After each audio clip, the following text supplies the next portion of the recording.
Yeah, hi. I thought I'd do a short video on a few apps that you can actually buy.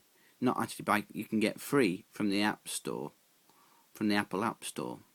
If you've got an iPhone, then chances are you can download these and they are actually free. The first one I want to show you is this one here, the Torch one. Now, what happens with that is it's a torch. On the back of iPhones, you have a light that's primarily used for flash photography, but if you download this app you can actually use it as a torch. So the point being that if you find yourself out at night and your torch has failed, or you weren't thinking about getting a torch because you weren't planning on staying out that long, this can really help you get home. One of the things that you've got to bear in mind though is that you are using the battery of the device which you could call for help on if you needed particular help. So you've got to judge as to whether or not you want to use it as a torch, or whether or not you're going to want to use it as a phone if you run out of battery.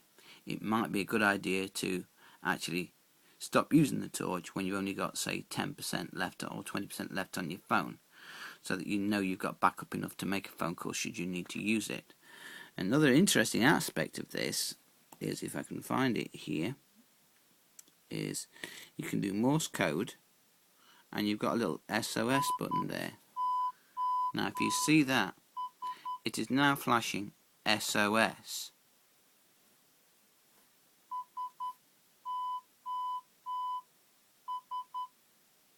See? So it will send out the SOS signal for you, which is in Morse code. Not everybody of course understands what Morse code is, and very few people are gonna, who I know, are going to understand what the Morse code is for SOS. But at least you've got a flashing light there that maybe draw attention for you there. So, yeah, not a bad thing at all there. The next thing I wanted to look at is this one I've just downloaded called Free GPS, sorry, there. And I hit on that one.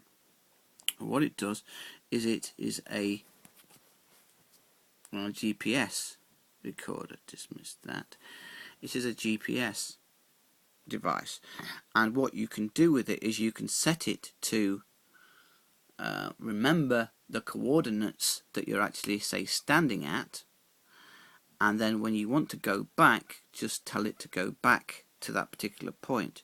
So in here I've got waypoints stored here, and I've got home, a wood bridge, a picnic bench, and an X means that that's where I parked my car before I did a walk, so that I could actually get back to it. X is always my default value for returning to where I want to go to. Now let's say I wanted to go to this wooden bridge here, so I'll just press on wooden bridge and then go to wooden bridge, and no thanks. It will now point in the direction of where that wooden bridge is going. So you've got that arrow there that is pointing that direction, so that you can actually follow that arrow, and as you move around it tells you the arrow. It will also tell you how many miles or feet you are away from that destination. So in the event of being lost out in woodland, it will point you as to where exactly you last saved your waypoint to, or saved the waypoint to. Now imagine for a sake that you've actually driven to a park, and then you're going to go for a walk from that park. You can store your car's position, go for your walk. If you get lost, switch this on and it will show you just how far you've got to go and what direction you've got to go. Now there is no real map for this to go to, which is beneficial in that you don't need to switch your data on to be able to do that, although you can, and it will build up a map for you. I've got it just specifically so that it points in my direction, the direction I want to actually go to. That's all I want from it. Now again, you've got to consider the implications of, if you are lost, you're using your battery on your phone.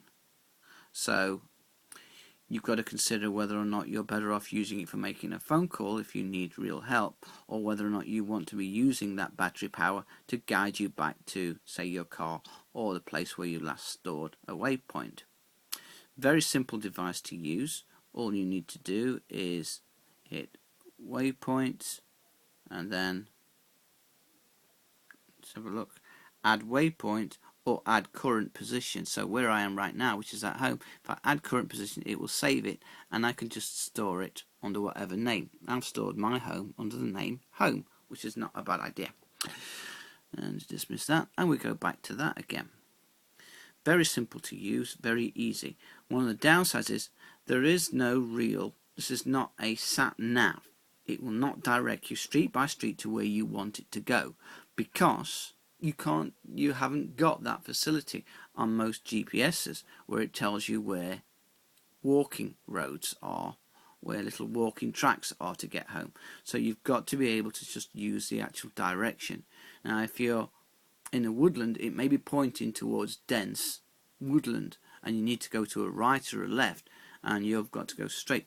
You may end up going completely the wrong direction due to the fact that the road is taking you in that direction. So it's not going to take you out of a forest, but it will keep pointing you to the direction where you need to go, which is better than nothing. Okay, that's going to round up. Both those apps are actually free on the iPhone App Store. You can download them and you can literally forget about them if you don't want to use them at all. But they are a handy little thing to have if you're going out for hiking.